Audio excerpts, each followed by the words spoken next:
If the speed of a car is increased by 60%, by what percentage will the time taken to travel decrease? First, let me get the ratio of the speed. Let me write the stuff. I assume 100 as the original speed of the ratio. Now I have to get the speed when the speed is increased by 60%. For that, we have to increase this 100 by 60%. When I do so, I am getting 160.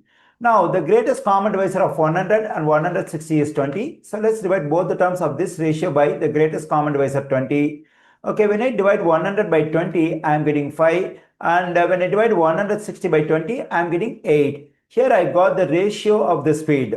Always the ratio of the speed and ratio of the time taken to travel are inverse to each other. Okay, now let me get the ratio of the time taken to travel. Now to get the ratio of time taken to travel, we have to take inverse ratio of this one. The inverse ratio of 5 to 8 is 8 to 5.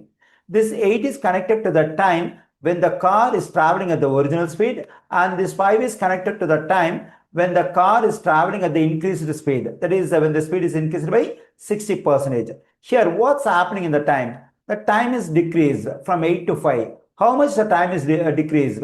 It is decreased by 3.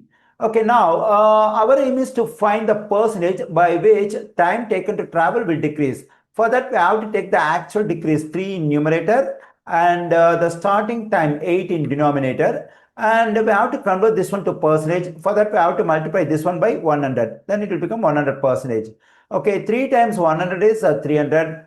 300 divided by 8 percentage. When I divide 300 by 8, I am getting 37.5. That is 37.5%. If the speed of the car is increased by 60%, then time taken to travel will decrease by 37.5%.